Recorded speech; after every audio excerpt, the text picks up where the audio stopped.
Lieutenant Maya Brooks walked through the glass corridors of Station Kepler 9, her boots making soft sounds against the polished floor. The station floated in deep space, a massive structure that served as the meeting point for dozens of alien species. Today she was here to defend something that most of the galaxy thought was insane: Earth's continued participation in the military exchange program. The council chamber was circular, with seats rising in tiers around a central platform. Maya stood on that platform now, looking up at the faces watching her. Some of those faces were familiar, with 2 eyes and recognizable features. Others were completely alien, with multiple limbs, strange skin textures, or bodies that didn't quite make sense to human eyes. The head counselor, a tall being named Veshtarn with blue skin and 4 arms, spoke first. His voice came through the translation device as calm and measured. "Lieutenant Brooks, we have asked you here today because Earth continues to send graduates to our military programs. We must discuss whether this should continue." Maya nodded, keeping her expression neutral. She had expected this. Another counselor, this one resembling a large insect with crystalline wings, leaned forward. "In the past decade, we have seen multiple Deathworld species attempt integration into galactic military service. All have failed. The Kraven people from Terminus 7 lost 3 entire battalions in what we considered routine patrol missions. Their high-gravity world made them strong, but they could not adapt to standard operating procedures." A third counselor, whose body seemed to be made of flowing liquid contained in a transparent suit, added more information. "The Velcor from Render 3 had similar problems. Their world was toxic and dangerous, which we thought would prepare them for hostile environments. Instead, they struggled with our safety protocols. Many died because they could not adjust to our methods." Veshitarn pulled up a holographic display that floated in the center of the chamber. It showed statistics, charts, and images. "Every Deathworld species that has joined our programs has either withdrawn or suffered terrible losses. The pattern is clear and consistent. Deathworld evolution creates beings who are too specialized, too adapted to their extreme homes. They cannot function in civilized space." Maya watched the data scroll past. She had seen all of this before. The numbers were accurate. The conclusions were reasonable. They were also completely wrong about humans, but explaining why was going to be difficult. "Yet Earth continues," Veshitarn said, his 4 hands spreading wide in a gesture of confusion. "Your planet sends more graduates every year. You have seen the same data we have. You know what happened to the others. Why does Earth persist?" The chamber fell silent. Every counselor was watching her now, waiting for her answer. Some looked concerned, as if they genuinely worried for humanity's future. Others looked skeptical, as if they thought humans were simply too stubborn or stupid to understand the obvious truth. Maya took a slow breath.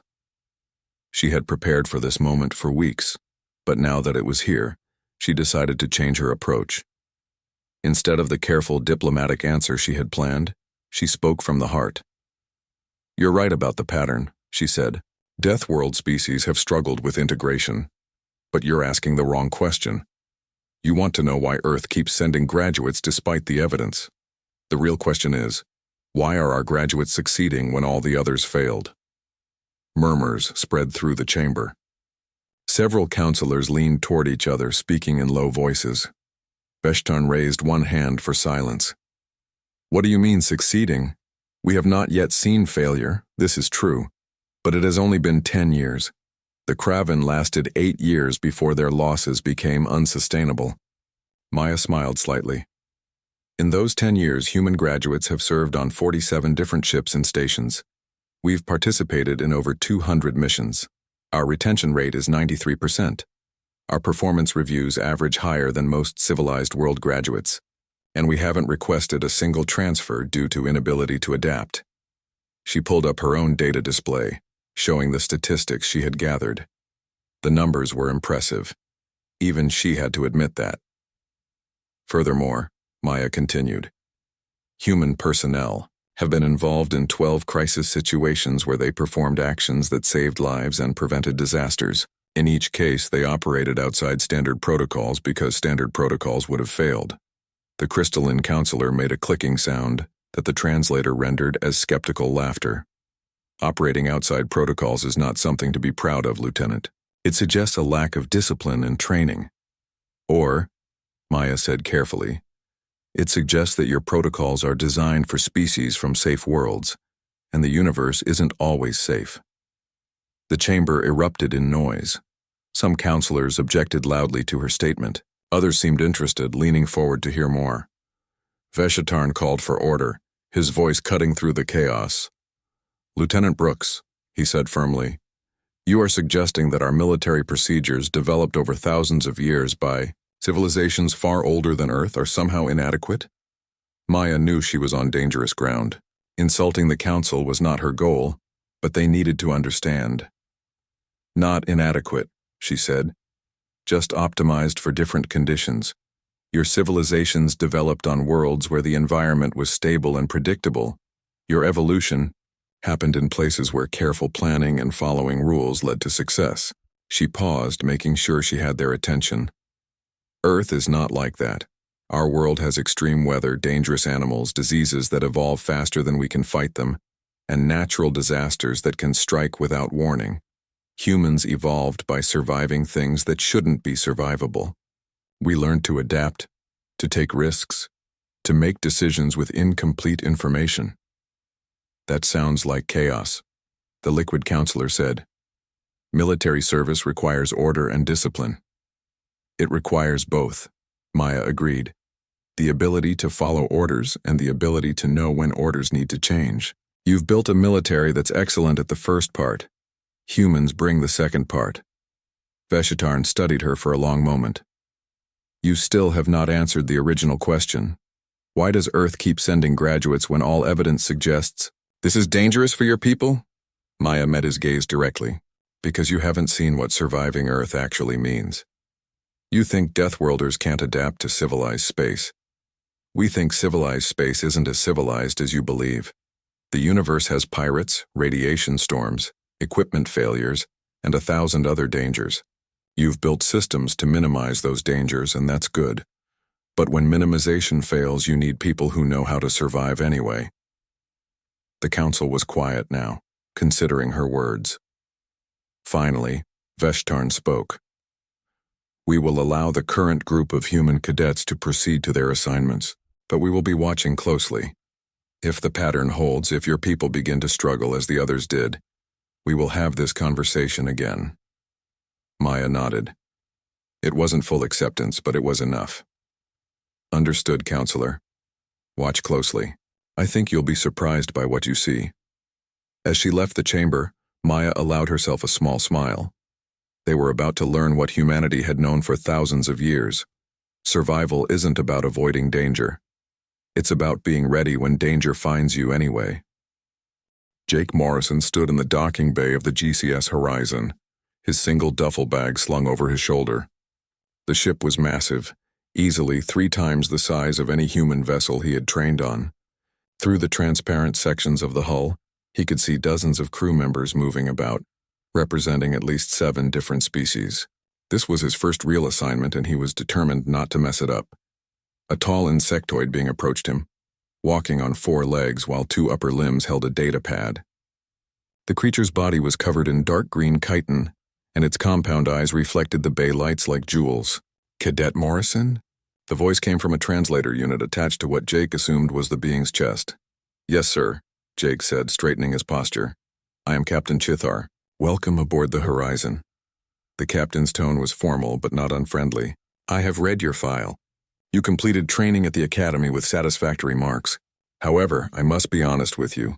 We have never had a human crew member before, and many of my officers are concerned. Jake had expected this. The warnings had started back at the academy, where instructors kept telling him that real service would be different from training. I understand, sir. I'll do my best not to cause problems.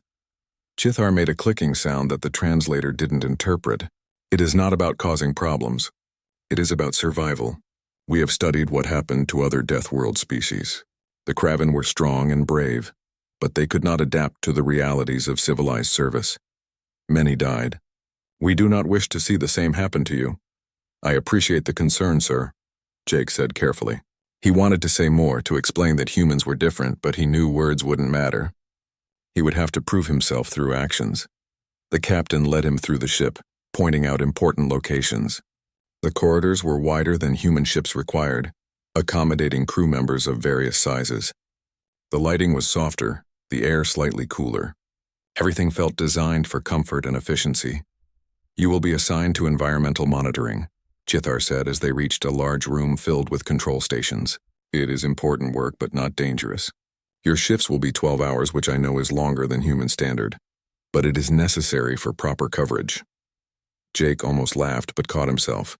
12 hours was a normal workday back home, and he had regularly pulled double shifts during training.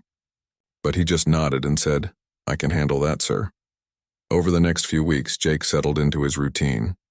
His alien crewmates were polite but distant, treating him like someone who might break at any moment. They watched him carefully during shifts, as if expecting him to collapse from exhaustion or stress. When he didn't, they seemed both relieved and confused. The work itself was straightforward. Jake monitored atmospheric conditions, radiation levels, and temperature controls throughout the ship. It was technical and required attention to detail, but it wasn't particularly challenging. He found himself with extra mental energy during shifts, so he started learning the systems more deeply than required, studying how everything connected and what could go wrong. His shift partner, a being named Zilth, who resembled a floating jellyfish in a containment suit, finally asked him about it during their third week together. "Why do you study the emergency procedures so much? They are rarely needed. Our systems are very reliable." Jake looked up from the manual he was reading. "Back home we have a saying, hope for the best, prepare for the worst. Systems fail sometimes. I want to know what to do when that happens." Zilth's body pulsed with colors that the translator interpreted as amusement. "You Deathworlders are also paranoid. This is a modern ship with multiple redundancies. The chances of a critical failure are less than 1% per decade." "That's pretty good odds," Jake agreed. "But if that 1% happens, people die. I'd rather know what to do." 2 days later, the 1% happened. Jake was halfway through his shift when the alarm started. The ship shuddered, and somewhere in the distance he heard a loud bang that echoed through the hull. His training kicked in immediately. He pulled up the damage reports while Zilth floated in apparent panic, their body flashing colors rapidly. "Hull breach in Section 7, Jake announced, his voice calm and clear. "Looks like we hit something. Probably a small asteroid that the scanners missed. The breach is small but growing. We need to seal it before it spreads to adjacent compartments. The emergency teams will handle it," Zilth said, but their voice sounded uncertain. Jake checked the response times. "The nearest team is 15 minutes away. The breach will reach the next bulkhead in 10 minutes. We need to act now." He was already moving toward the equipment lockers, pulling out a repair kit and a spare EVA suit. "What are you doing?" Zilth asked, following him. "Going to fix it," Jake said simply. He checked the suit's seals and oxygen levels. It was a basic model designed for short excursions, but it would work. You cannot go into a depressurized section during a hull breach. The protocols state that only specialized teams with proper equipment should attempt repairs in dangerous conditions. Jake paused and looked at his partner. "Zilth, I appreciate your concern, but this is what I'm trained for. It's a small breach in a partially depressurized section. I've done training exercises in worse conditions. I'll be fine." Before Zilth could protest further, Jake sealed his helmet and entered the airlock. The breach was 3 compartments away, and he moved quickly through the empty corridors. Emergency lights flashed red, and he could hear the whistle of air escaping into space growing louder as he approached.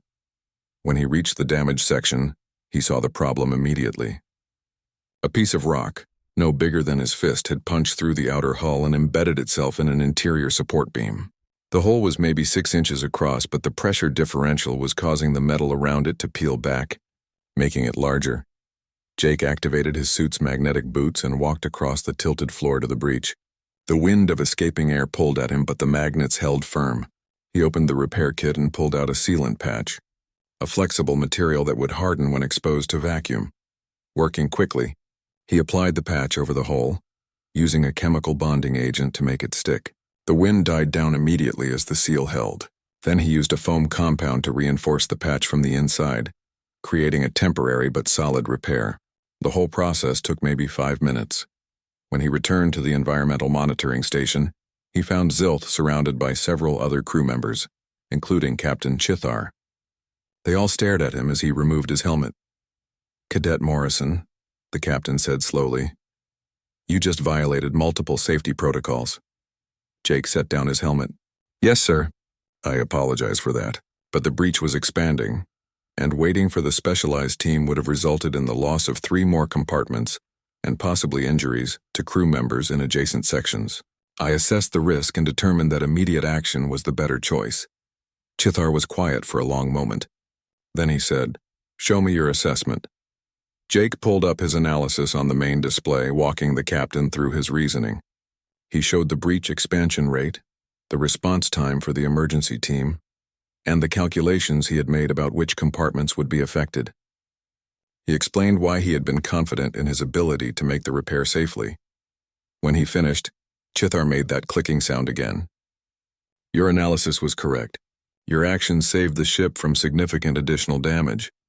The captain paused, seeming to consider his words carefully. "But you made this assessment and took action in less than 2 minutes. How?" Jake shrugged. "It's just pattern recognition, sir. I've seen similar situations in training and I knew what needed to be done. On Earth, we deal with emergencies pretty regularly. You learn to think fast and act faster or people get hurt." One of the other officers, a reptilian being with scales that shimmered blue and green, spoke up. "But were you not afraid? The conditions in that section would have been lethal if your suit had failed." "A little nervous, maybe," Jake admitted. "But fear doesn't help in an emergency. You acknowledge the risk, take precautions, and do what needs to be done. The suit was solid, the breach was manageable, and I had the training. The math worked out." The officers exchanged glances that Jake couldn't interpret. Finally, Chithar said, "I am beginning to understand why Earth continues to send graduates. You did good work today, Cadet Morrison. I will note this in your record." As the group dispersed, Zilth floated closer to Jake. "I thought you were going to die," they said quietly. "What you did seemed impossible." Jake smiled. "That's the thing about humans, Zilth. We have a lot of experience with things that seem impossible. Back home, we call it Tuesday." Dr. Zixthar had been a medical officer for 23 years, serving on various ships and stations across the galaxy. In that time, they had examined hundreds of species, from the tiny Pixith who stood barely 6 inches tall to the massive Corum, whose bodies required specialized medical bays. They thought they had seen everything. Then Lieutenant Lisa Hayes walked into the medical bay for her routine physical, and Zixthar discovered they were very wrong. The examination started normally enough. Lisa sat on the medical platform, answering questions about her health history while Zixthar ran the standard scans. But as the data appeared on the screen, Zixthar felt their 3 hearts begin to race with alarm. "Lieutenant Hayes," Zixthar said, trying to keep their voice calm, "I need you to remain very still. I am reading some concerning vital signs and I want to run additional tests before we proceed." Lisa looked confused. "Concerning? I feel fine. Actually, I feel great. I just finished my workout this morning and my energy levels are good." Zixthar studied the screens again, hoping they had misread the data. They had not. "Your blood pressure is extremely elevated. Your heart rate is far too fast. Your oxygen saturation levels suggest you are under severe stress, and your muscular tension indicates a state of emergency readiness." They paused, checking another reading. "Lieutenant, your body is acting as if you are in immediate danger. Are you experiencing any pain or difficulty breathing?" Lisa actually laughed, which made Zixthar even more concerned. "No, doctor, I'm completely fine. Those readings are normal for humans. Well, normal for me anyway. I run a little higher than average on some metrics. Normal?" Zixthar's voice rose despite their professional training. "Lieutenant, these readings would hospitalize most species I know." "You are telling me this is your resting state?" "Yes," Lisa said patiently. "Human biology is a bit different from what you're probably used to. We run hot literally and figuratively. Our baseline is higher than most species because Earth is a pretty demanding environment." Zixthar was not satisfied with this answer. They spent the next hour running every test they could think of, and with each result their confusion grew. Lisa's bone density was incredibly high, far beyond what should be necessary for a bipedal species of her size. Her muscle fibers showed a level of constant microtension that suggested chronic stress. Her nervous system appeared to be in a perpetual state of alertness, with neurotransmitter levels that would indicate anxiety or fear in any other species. I need to examine the other human crew members, Zixthar finally said. With your permission, I would like to make this a comprehensive study. Something about your biology is not matching our medical databases, and I need to understand it better. Lisa shrugged. Sure, Doc. I'll talk to the others. I'm sure they won't mind. Most of us are curious about how our biology compares to everyone else anyway. Over the next 2 weeks, Zixthar examined all 12 humans serving on the GCS horizon. Jake Morrison came in and answered questions patiently while the scans ran. Karen Price, one of the engineers, provided detailed explanations about human exercise requirements and dietary needs. Danny Webb from Communications submitted to tests with good humor, joking that he finally felt like a real alien after being prodded by medical instruments. The data was consistent and deeply troubling. Every human showed the same pattern of elevated baseline metrics. Their bodies operated at levels that would indicate serious medical emergencies in other species. Yet they all reported feeling healthy and normal. Some even complained that the ship's standard duty schedule was too easy and asked for additional work. Assignments. Zixthar compiled their findings into a report and requested a meeting with Captain Chithar and the senior staff. When everyone was assembled in the conference room, Zixthar displayed their data on the large screens. I have discovered something that contradicts everything in our xenobiology databases, Zixthar began. The human crew members are operating under conditions that should be impossible. Their bodies are in a constant state of high-level stress response, yet they show no negative effects. In fact, they seem to thrive under these conditions. One of the senior officers, a being named Kelmath with fur-covered limbs and large eyes, studied the data. Could this be a medical condition? Perhaps they are all sick but do not realize it? That was my first thought, Zixthar admitted. But I have compared their current readings to the medical records from when they first arrived. The patterns are identical. This is not sickness. This is their normal state of being. Captain Chithar leaned forward, his compound eyes reflecting the screen light. Explain what this means in practical terms, Doctor. Zixthar pulled up a comparison chart. Let me show you. This is a typical Xanthari crew member at rest. A set of vital signs appeared on the left side of the screen. Heart rate is 60 beats per minute. Blood pressure is low and steady. Muscle tension is minimal. The body is in a conserving energy mode, which is healthy and normal. They added another set of readings to the right side. This is Lieutenant Hayes at rest. Heart rate is 75 beats per minute. Blood pressure is 30% higher. Muscle tension is significant throughout her body. Her metabolism is burning energy at a rate that would exhaust a Xanthari in hours. And these are her relaxed measurements taken while she was sitting quietly. That sounds painful, Kelmuth said softly. It should be, Zixthar agreed.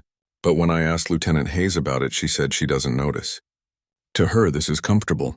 She cannot imagine feeling any other way. Another officer spoke up. You said they thrive under these conditions. What did you mean? Zixthar pulled up more data. I asked the humans to perform various physical tasks while I monitored their vital signs. When given challenging work, their bodies responded by increasing all metrics even further, but they did not show signs of distress. Instead, they became more focused and efficient. It was as if difficulty made them perform better, not worse. They showed a video of Lisa Hayes running on a treadmill at high speed while wearing a full equipment pack. I asked her to simulate emergency conditions. She maintained this pace for 43 minutes before requesting to stop, and she only stopped because I ended the test. Her vital signs were elevated, but she was smiling. She said it felt good to really push herself. The room was quiet as everyone absorbed this information. Finally, Captain Chithar spoke. Doctor, what is your conclusion? Are humans safe to serve on this ship, or are they a medical risk? Zixthar considered the question carefully. They are safe, Captain. But they are also something we have never encountered before. Every other species we know evolved to minimize stress on their bodies. We developed civilizations that provide safety and comfort, because that is what our biology requires. Humans evolved differently. Their world never gave them the option of safety or comfort, so their bodies adapted to function under constant pressure. They pulled up an image of Earth, blue and white and beautiful from space. Look at this planet. It has violent weather systems that can destroy entire regions. It has tectonic activity that causes earthquakes and volcanic eruptions regularly. Its gravity is stronger than most civilized worlds. Its atmosphere has high oxygen content, which makes fires common and destructive. And its biology is incredibly aggressive, with diseases and predators that humans had to fight constantly. Zixthar zoomed in on different regions of the planet, showing hurricanes, mountains, jungles, and deserts. Humans did not evolve to avoid danger. They evolved to endure it. Their high baseline stress levels are not a medical problem. They are an adaptation. Their bodies are always ready for crisis because on Earth, crisis is normal. What we see as an emergency state they experience as just another day. Kelmath shook their heads slowly. That sounds like a terrible way to live. Perhaps, Zixthar said. But it makes them remarkably suited for space exploration. We design our ships and protocols to be as safe as possible, and that is good. But space is still dangerous. Equipment fails. Accidents happen. Unexpected threats appear. When those moments come, most species need time to shift from their comfortable baseline into emergency response mode. Humans are already there. They are always ready. Captain Chithar was silent for a long moment, processing this information. So what you are telling me is that humans do not need to adapt to dangerous conditions. They live in dangerous conditions naturally. Exactly, Zixthar confirmed. The Kraven failed because they tried to adjust to civilized norms and lost their edge. The Velcor failed because they expected their Deathworld experience to be enough without understanding that different dangerous worlds create different adaptations. Humans are not failing because they are not trying to change who they are. They accept that their baseline is different, and they use it as an advantage. One of the officers asked the obvious question. Does this mean they cannot relax? Are they incapable of rest? They rest differently than we do, Zixthar explained. I asked Lieutenant Hayes about this. She said humans find relaxation in activity. They exercise for fun. They seek out challenges during their free time. What we would consider stressful recreation, they consider enjoyable. Their idea of a vacation often involves physical challenges like climbing mountains or swimming in rough water. The distress signal came through during the night shift, which meant most of the senior staff were resting. Jake Morrison was at his station in environmental monitoring when the communications officer, a Zenthari named Prill, forwarded the message to all departments. A colony transport ship called the Mercy of Dawn had suffered a catastrophic systems failure and was drifting in a decaying orbit around a gas giant. Over 800 refugees were on board, mostly civilians fleeing from a war in the outer territories. Captain Chithar arrived on the bridge within minutes, still adjusting his uniform. Jake watched from his station as the captain reviewed the situation with the other officers. The news was not good. The Mercy of Dawn had been hit by a debris field that punctured its hull in multiple locations. Life support was failing. Fires had broken out in 3 sections, and the gravity generators were malfunctioning, creating zones where gravity shifted randomly between crushing weight and weightlessness. Can we evacuate them? Chithar asked the operations officer. The operations officer, whose name Jake couldn't pronounce but whose species resembled a bear made of rocks, shook his head. The transport's docking ports are damaged. We can get maybe 50 people off using emergency airlocks before their orbit decays too much. After that, the ship will be torn apart by tidal forces from the gas giant. What about sending repair teams to stabilize their systems? The operations officer pulled up environmental readings from the Mercy of Dawn. Captain, look at these conditions. Temperature fluctuations from -40 to +70 degrees. Toxic smoke in the corridors. Radiation leaking from the damaged reactors. Gravity fields that could crush someone one moment and leave them floating the next. And structural instability throughout the ship. Our protocols classify this as a no-entry scenario. It is too dangerous. Jake studied the readings on his own screen. They were bad, no question about that. But they were not impossible. He had seen worse during survival training back on Earth. Not much worse, but worse. He stood up and walked toward the bridge, knowing he was probably about to violate protocol again. Captain, he said, and everyone turned to look at him. Permission to speak? Chithar nodded. Go ahead, Cadet Morrison. Sir, those conditions are severe, but they are survivable with the right equipment and training. I would like to volunteer to lead a rescue team into the Mercy of Dawn to stabilize their critical systems and evacuate survivors. The bridge was silent for a moment. Then several officers spoke at once, their objections overlapping. Chithar raised one hand for quiet. Cadet, did you not hear the environmental report? Those conditions would kill most species within minutes. Most species, yes, sir, Jake agreed. But humans have higher tolerances for environmental extremes, and I have training for exactly this kind of scenario. Back on Earth, we practice rescue operations in collapsed buildings, burning structures, and unstable environments regularly. This is dangerous, but it is not beyond our capabilities. The operations officer made a rumbling sound. You are suggesting that you, a single human, can survive in conditions that our computers have determined are lethal? Not just me, sir, Jake said. There are 12 humans on this ship. If we work together, we can do this. But I need the captain's permission, and I need it fast. That transport ship does not have much time. Chithar looked at Jake for a long moment. The captain's compound eyes were difficult to read, but Jake could sense the internal debate happening. Finally, Chithar spoke. If I allow this and you fail, I will have to explain to Earth why I sent their people into a death trap. If you don't allow this, sir, over 800 people will die when we could have saved them. I would rather try and fail than not try at all. The captain's mandibles clicked together several times. Then he said, You have permission, but only if you follow strict conditions.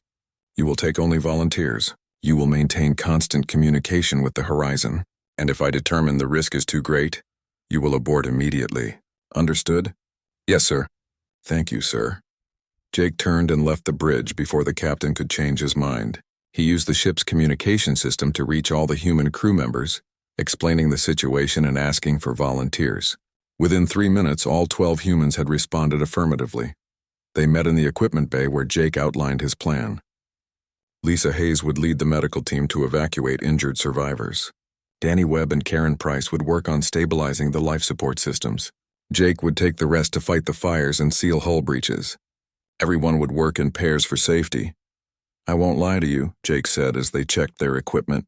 This is going to be rough. The environment over there is hostile in multiple ways simultaneously. But we have trained for this. We know how to handle extreme conditions. Trust your training, trust each other, and we will get those people out. They crossed to the mercy of dawn using a temporary docking tube that the Horizon's engineers had rigged up. The moment they entered the damaged transport, Jake understood why the computer had classified it as no entry. The corridor was filled with smoke. The air was barely breathable and the floor tilted at a sharp angle due to the gravity malfunction. Emergency lights flickered, casting everything in a red glow. Masks on, Jake ordered, and the team activated their respirators.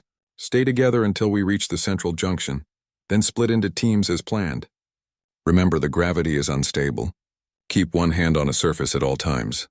They moved through the ship methodically, checking each section as they passed. The heat was intense, easily over 50 degrees in some areas. The smoke made visibility poor, and the shifting gravity was disorienting, forcing them to constantly adjust their balance and movement. But the human team pushed forward, focused on their mission. Jake and his partner, a young man named Peter Grant, reached the fire in Section 7. It was a chemical fire burning with intense heat and producing thick black smoke. The automated suppression systems had failed, leaving the fire to spread unchecked. Peter set up the portable foam generator while Jake used a cutting tool to create ventilation, letting some of the smoke escape into space through a controlled breach.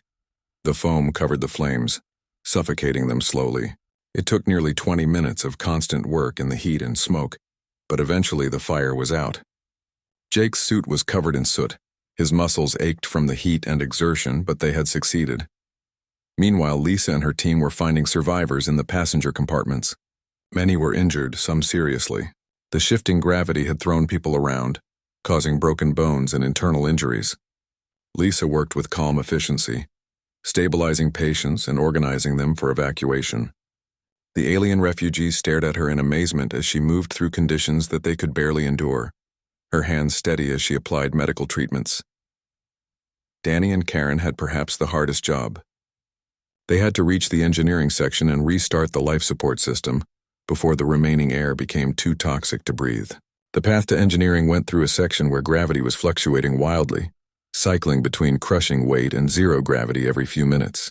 They timed their movements carefully, rushing forward during the weightless periods and bracing themselves during the high gravity phases. When they finally reached the control systems, Karen studied the damage and shook her head. This is a mess.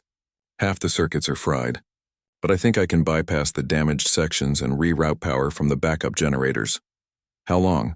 Danny asked, checking his oxygen levels. They were getting low. 20 minutes, maybe 25. We have 15 minutes of air left. Karen grinned despite the situation. Then I'll work fast, she did. Her hands moved with practiced precision, connecting cables and rerouting systems. Danny assisted, following her instructions exactly. With 2 minutes of air remaining, the life support system hummed back to life. Fresh air began flowing through the ship's ventilation system. Over the next 3 hours, the human team worked systematically through the mercy of dawn. They sealed hull breaches, extinguished fires, stabilized injured survivors, and restored critical systems. The alien crew of the transport ship watched in disbelief as these humans moved through their dying vessel, operating in conditions that should have been impossible. Finally, with the ship stabilized enough for safe evacuation, the survivors were transferred to the horizon. Jake was the last to leave, doing a final sweep to make sure no one was left behind. When he stepped back onto the horizon, he found Captain Chithar waiting for him. 843 survivors, the captain said quietly. 0 casualties during the rescue. You saved them all. Jake pulled off his mask, his face covered in sweat and soot. We did our best, sir. Your best exceeded anything I thought was possible. Chithar paused, then added, I have been thinking about what you said before, about trying versus not trying. You were right. Sometimes the safe choice is not the right choice. As Jake headed to decontamination, he passed several of the rescued refugees. They reached out to touch his arm or shoulder, speaking words and languages he did not understand but whose meaning was clear. Gratitude, wonder, thanks. One elderly being, looking like a cross between a bird and a lizard, stopped him and spoke in heavily accented but understandable common. Maya Brooks had been promoted to instructor at Galactic Academy, and she had spent her first 3 months in the position carefully observing how the Academy trained its cadets. The curriculum was comprehensive and well-designed, teaching everything from military tactics to diplomatic protocols. But Maya noticed something missing. The training focused entirely on ideal conditions, on scenarios where systems worked as intended and plans went smoothly. There was very little preparation for when everything went wrong. She submitted a proposal to the Academy's Education Committee, requesting permission to create a new training module based on Earth survival techniques. The committee reviewed her proposal with obvious skepticism. They pointed out that their current training methods had been refined over thousands of years and had produced excellent officers from dozens of species. Why change what worked? Maya had expected this resistance. She had prepared carefully for this meeting, bringing data and examples. Your methods do work, she agreed, for normal operations, but I have reviewed incident reports from the past 50 years. In 63% of cases where missions failed or casualties occurred, the root cause was an inability to adapt when conditions deviated from expectations. Your cadets are trained to excel in stable environments. I want to train them to survive in unstable ones. The committee chair, a distinguished Xanthari scholar named Tom Vare, leaned forward. And you believe Earth survival training can address this gap? I know it can, Maya said. Humans train for worst-case scenarios from childhood. We learn to function when systems fail, when plans collapse, when the environment becomes hostile. This training is why human graduates have shown such high success rates in crisis situations. I want to share that training with cadets from other species. Another committee member, a crystalline being whose name Maya always struggled to pronounce, raised an objection. But humans come from a death world. Your training is designed for conditions that other species cannot tolerate. How can we apply Earth methods to cadets who lack your extreme physical capabilities? Maya smiled. That is actually a common misconception. Earth survival training is not primarily about physical strength or endurance. It is about mindset, about learning to think clearly under stress and make decisions with incomplete information. The physical aspects can be scaled to match different species' capabilities, but the mental framework is universal. After 2 more hours of discussion and debate, the committee finally agreed to a trial program. Maya would design a simulation exercise incorporating Earth survival principles. They would test it on a group of volunteer cadets from various species. If the results were positive, they would consider expanding the program. If not, the proposal would be rejected permanently. Maya spent the next 2 weeks designing the simulation with great care. She did not want to create something so difficult that it would injure or traumatize the participants. but she also needed it to be challenging enough to demonstrate her point. After several revisions, she settled on a scenario that she felt balanced both concerns. 20 cadets volunteered for the trial, representing 8 different species. Maya briefed them on the basic setup. They would be simulating a survival scenario on Earth, specifically a hiking expedition through a temperate forest region. They would have standard gear, a map, and a compass. Their objective was to reach a designated extraction point 15 miles away within 24 hours.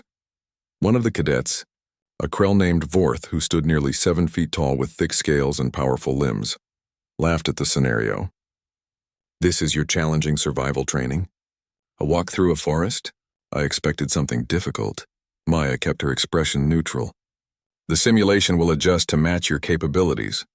I think you will find it more challenging than you expect. But remember, you can request extraction at any time if you feel unsafe or overwhelmed. There is no shame in recognizing your limits." The simulation began at dawn. The cadets entered the virtual environment, which was rendered with remarkable detail. The forest looked real, with trees and bushes and a dirt path winding between them. The temperature was mild, around 18 degrees. There were birds singing in the distance and a gentle breeze rustling the leaves. It seemed almost peaceful. Maya watched from the control room as the cadets started walking. At first they moved confidently, chatting among themselves and enjoying the scenery. The forest was pretty, unlike anything most of them had experienced before. But within the first hour the complaints began.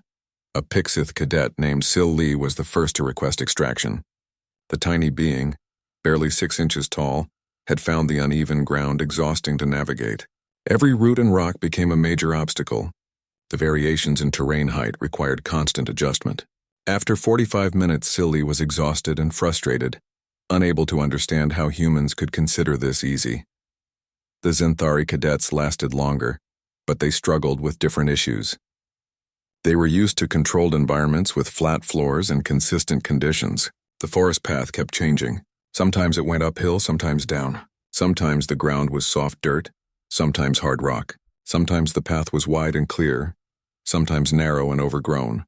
The constant need to adapt their walking style to the terrain was mentally exhausting for beings who expected consistency. Vorth, the confident Krell who had mocked the scenario earlier, made it 3 hours before requesting extraction. Despite his strength and size, he found the forest overwhelming in ways he had not anticipated. The sounds were too numerous and unpredictable. The visual environment had too much information with plants and shadows and moving branches. His species had evolved in a sparse environment with clear sight lines and minimal complexity. Earth's rich biodiversity was sensory overload. By the 8-hour mark, 15 of the 20 cadets had withdrawn from the simulation. The remaining 5 were determined to complete the challenge, but they were clearly struggling. Maya watched their vital signs carefully, ready to pull them out if necessary. One of the remaining cadets, a liquid form being named Quell, contacted Maya through the communication system. "Instructor Brooks, I do not understand. This simulation does not include any actual dangers. There are no hostile creatures, no environmental hazards, no equipment failures, yet it is one of the hardest things I have ever done. How is this possible?" Maya considered her answer carefully. "Quell, what you are experiencing is Earth's baseline difficulty level. What you call a lack of dangers, we call a normal day. The challenge is not any single threat. It is the accumulated stress of constant small adjustments. Every step requires decision-making. Every change in terrain requires adaptation. Every sound or movement requires assessment. For humans, this is automatic. We evolved doing this. For species from stable worlds, this constant processing is exhausting. But this is inefficient," Quell protested. "Why does Earth not simply create stable paths and consistent environments?" "Because Earth does not care about efficiency or comfort," Maya said simply. "Nature is not designed for convenience. It exists in whatever form works for survival. Humans learned to navigate this complexity because we had no choice, and that training makes us very good at handling any situation where conditions are unpredictable." By the 16-hour mark, all 20 cadets had withdrawn. Even the most determined could not handle the cumulative stress of the simulation. They had not encountered any actual dangers, just Earth's normal environmental baseline, and it had defeated them completely. The education committee assembled the next day to review the results. The mood in the meeting room was subdued. The trial had not gone as they expected. Tom Ver spoke first. Instructor Brooks, I must admit I am surprised by these results. The simulation was, as you promised, not physically dangerous, yet it proved too challenging for our cadets to complete. I am not sure what conclusion to draw from this. Maya pulled up her analysis. The conclusion is simple. Your cadets are highly trained and very capable, but they are trained for environments that are predictable and controlled. Earth is neither of those things. And space, despite all our technology and planning, is more like Earth than like the civilized worlds where most species evolved. She showed comparative data. Look at these incident reports again. In every case where adaptation was required, where personnel had to function outside normal parameters, humans performed significantly better than cadets from stable worlds, not because we are smarter or stronger, but because we are comfortable with instability. We expect conditions to change. We plan for systems to fail. We train in environments where consistency is impossible. Another committee member asked the obvious question. So what are you suggesting? That we rebuild our entire training program around Earth principles? Not entirely, Maya said. Your current training is excellent for normal operations, but I am suggesting that we add modules that prepare cadets for abnormal operations. Teach them to function when plans fail. Train them in unpredictable environments. Give them experience with chaos before they face it in real situations where lives are at stake. Tom Ver was quiet for a long moment, processing this information. You are asking us to make training harder? To deliberately expose cadets to stress and unpredictability. This goes against our educational philosophy. Commander Alex Wright stood before the Galactic Military Commission, knowing that her testimony would determine the future of human integration into galactic military service. The Commission had spent 6 months investigating human personnel across the fleet, documenting every instance where humans had violated protocols, ignored safety regulations, or operated outside established parameters. The evidence was substantial and damning. Now they wanted answers. The Commission chamber was intimidating by design, with high ceilings and severe architecture meant to emphasize the seriousness of military justice. 7 commissioners sat in elevated positions, looking down at the witness stand where Alex stood. Behind her, observation galleries were filled with officers and officials from dozens of species, all watching to see how humanity would explain itself. Commission Chair Velshara, a veteran officer whose species resembled tall, thin birds with brilliant plumage, opened the proceedings. Commander Wright, you have been asked to testify regarding the conduct of human military personnel serving in galactic forces. We have documented 473 separate incidents where humans violated established protocols. These violations range from minor infractions to serious breaches of safety regulations. What is your response to these findings? Alex had spent weeks preparing for this moment. She knew that a defensive response would fail. The evidence was real and could not be disputed. Instead, she had decided on a different approach. Commissioner, I do not dispute your findings. The documentation is accurate. Human personnel did commit those violations. However, I would like to provide context that may change how you interpret those actions. Another commissioner, a massive being whose body seemed to be made of interlocking stone plates, leaned forward. Context? Commander, protocols exist for a reason. They are designed to ensure safety and maintain order. How can there be context that justifies ignoring them? May I present my analysis? Alex asked. When the commissioners nodded, she activated her presentation. A large holographic display appeared, showing detailed breakdowns of each documented incident. I have reviewed every violation on your list. I would like to walk you through several representative examples. Starting with Incident 47. The display showed a rescue operation where human personnel had entered a damaged ship against direct orders. In this case, Lieutenant Danny Webb and Engineer Karen Price were explicitly ordered not to enter the engineering section of a damaged vessel because environmental sensors indicated lethal conditions. They violated that order and entered anyway. As a result, they successfully restarted the life support system and saved over 800 lives. Alex moved to the next example. Incident 92. Cadet Jake Morrison violated 3 separate safety protocols by entering a depressurized section during a hull breach. His actions prevented the loss of additional compartments and potentially saved dozens of lives. She continued through several more incidents, each one showing a similar pattern. Humans violated protocols often dramatically, and the results were positive outcomes that standard procedures would not have achieved. "I see what you are doing, Commander," Velshara said. "You are arguing that the ends justify the means, that successful outcomes excuse rule-breaking. This is a dangerous philosophy for military service." "That is not my argument," Alex said firmly. "I am not saying the ends justify the means.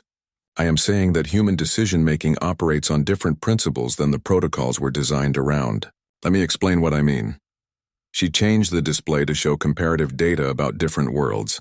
Most civilized species evolved on planets with stable environments. Your homeworlds have predictable weather, consistent geology, and relatively safe biology. When your ancestors faced danger, the successful strategy was to create systems and rules that minimized risk. Over thousands of generations, this created species that excel at following procedures and maintaining order. Alex pulled up an image of Earth. Humans evolved here. This planet has extreme weather that can change rapidly. It has tectonic activity that causes sudden earthquakes and volcanic eruptions. It has aggressive predators and dangerous diseases. On Earth, following established patterns often led to death because conditions changed too quickly. The successful strategy was to develop the ability to assess situations independently and make rapid decisions based on current conditions rather than past precedents. She showed brain scan comparisons. This created measurable differences in how humans process risk.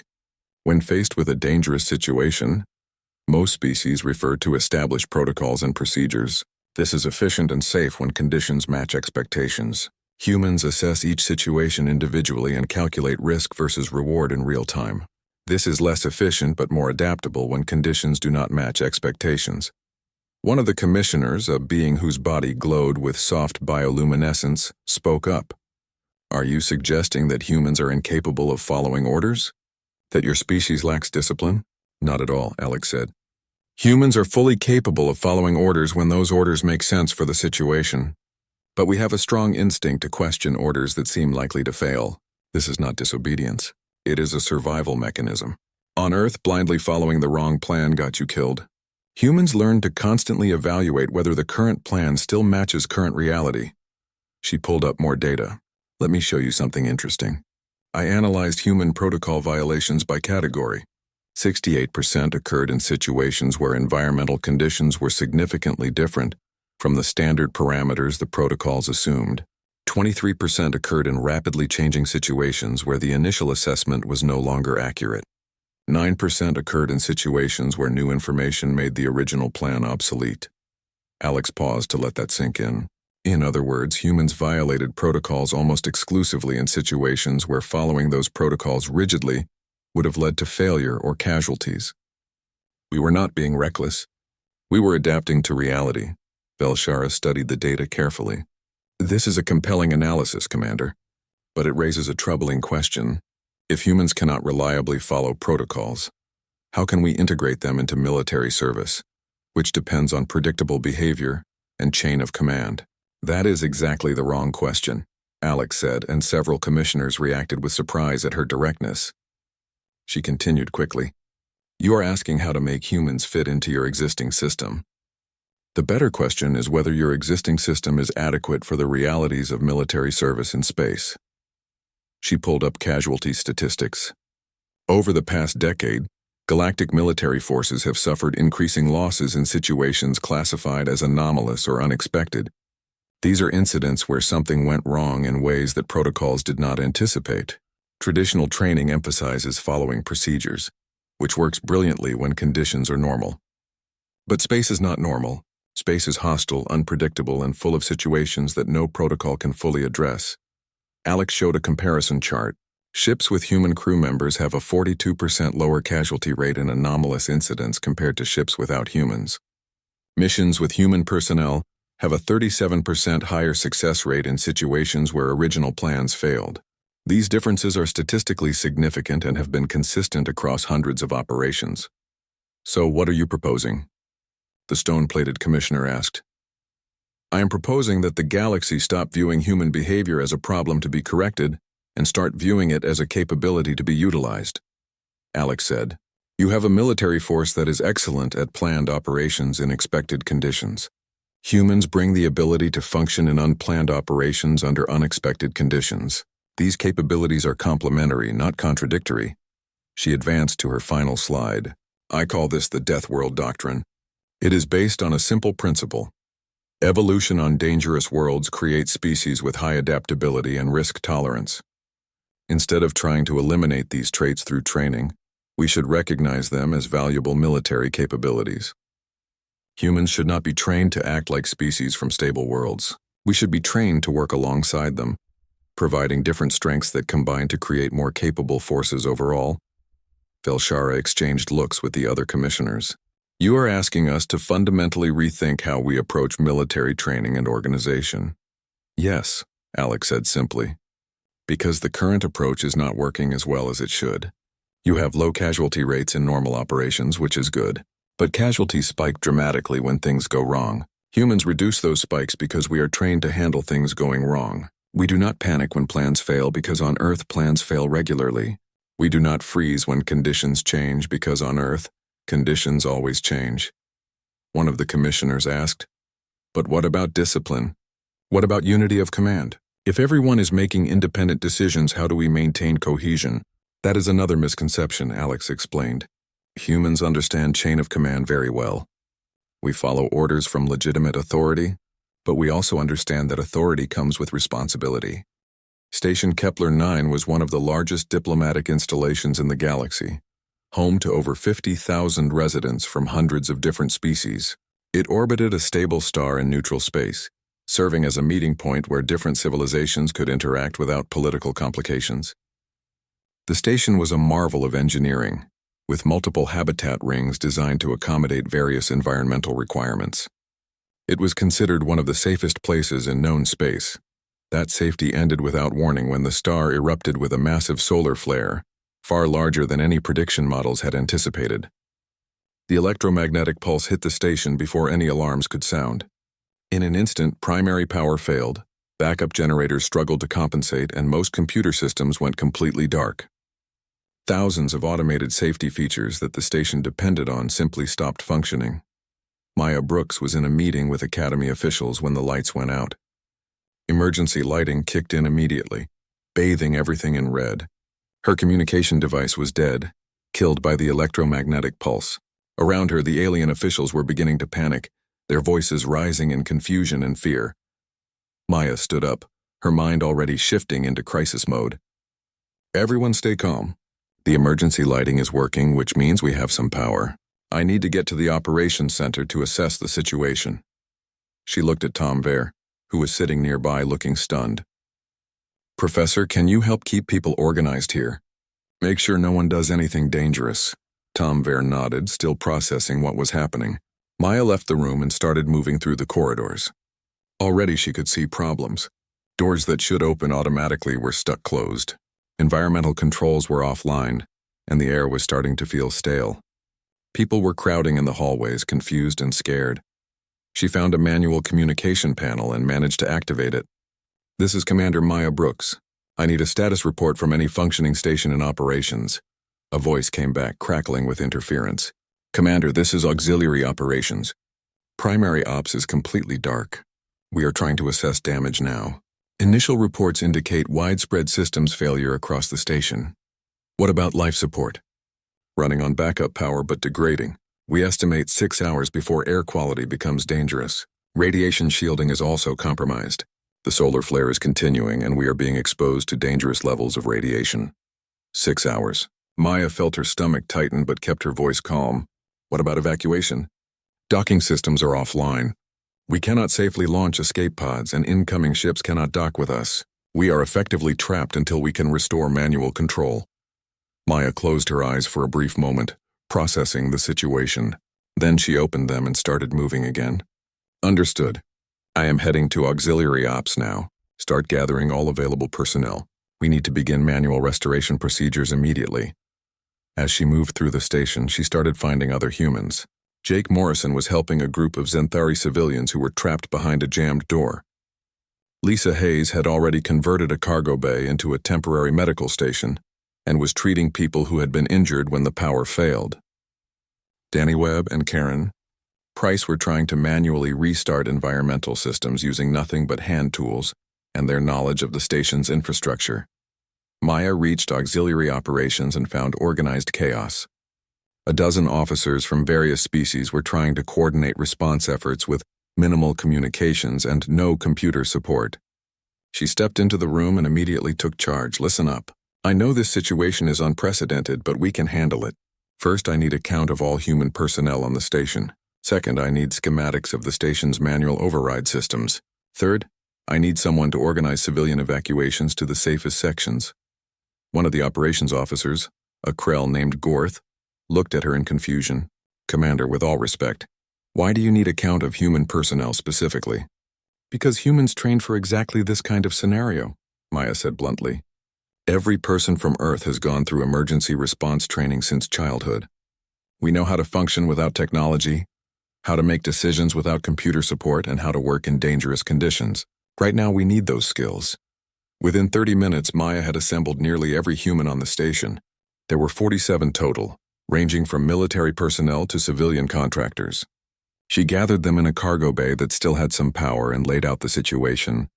We have approximately 6 hours before life support fails completely, she said. We need to accomplish 3 things in that time. First, restore radiation shielding, or the survivors of the life support failure will die slowly from radiation poisoning. Second, get the primary computer core back online so we can restore automated systems. Third, evacuate non-essential personnel to the safest sections of the station. She paused, looking at the faces around her. Some were scared. All were determined. I am not going to lie to you. This is going to be hard. The systems we need to access were designed to be maintained by computers, not manually. We will be working in dangerous conditions with minimal safety equipment. Some of us might get hurt, but if we do not try, thousands of people will die. A young woman named Kelly Shaw raised her hand. What do you need us to do, Commander? Maya smiled grimly. Everything. Jake, you take a team to the radiation shielding generators. They are in the outer ring where radiation levels are already elevated. You will need to physically reconnect the power couplings that the electromagnetic pulse fried. Lisa, set up triage stations in each habitat ring. Work with the alien medical staff and prepare for casualties. Danny and Karen, you are our tech specialists. Get to the computer core and see if you can bring it back online. She assigned tasks to every human present, organizing them into teams based on their skills and experience. Then she added one final point. One more thing. The alien crew is going to be watching us. Some of them are terrified right now. Show them what humans do in a crisis. Show them that panic is optional and that solutions are always possible if you are willing to work for them. The teams dispersed, moving through the darkened station with purpose. Maya took a group to the operations center to coordinate efforts and maintain communication between the scattered teams. Jake's team reached the radiation shielding generators and found them in worse condition than expected. The generators were located in a section that was already being flooded with radiation from the ongoing solar flare. Standard protocol said that no one should enter without full protective gear, which was not available. Jake looked at his team, which included Peter Grant and 2 other humans he had worked with before. Options? He asked. Peter checked his scanner, which was barely functioning. Radiation levels are high but not immediately lethal. If we work fast, we can get the job done before exposure becomes dangerous, but it will be close. Define close, Jake said. We will definitely exceed safe exposure limits. We might get sick later, but we will not die today probably. Jake made the decision. Then we go. Fast in, fast out. No unnecessary risks, but no hesitation either. The entire station is counting on us. They entered the radiation-flooded section and worked with intense focus. The power couplings were massive, each one weighing over 50 pounds. The electromagnetic pulse had fused several connections, requiring them to physically tear the melted components apart and jury-rig new connections.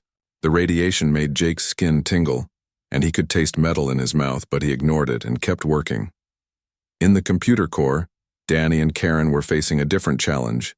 The main computer was not just offline, but actively damaged. Circuits were fried throughout the system. Karen studied the damage and shook her head. This is bad. Even if we restore power, the computer cannot function with this many broken components. Can we bypass them? Danny asked. Maybe, if we can isolate the damaged sections and reroute the functional ones, but it would require manually reconfiguring thousands of connections. That would take days with proper tools. We have hours with improvised equipment. Danny grinned despite the situation. Then I guess we better work fast. They dove into the computer core, their hands moving with practiced precision. Each connection required testing, evaluation, and decision-making. There were no guides or manuals for what they were doing. They were improvising solutions on the fly, using their understanding of systems and their willingness to try unconventional approaches. Throughout the station, similar scenes were playing out. Humans were working in sections that aliens considered too dangerous to enter. They were solving problems that seemed impossible with the available resources. They were making decisions that violated every safety protocol, but somehow worked anyway. Lisa's medical teams were treating injuries and preparing for potential radiation casualties. She had organized the alien medical staff, teaching them triage procedures that were common on Earth but unfamiliar to them. When supplies ran low, she improvised, using materials from other parts of the station in creative ways. Maya coordinated everything from auxiliary operations, making split-second decisions about resource allocation and priority. She was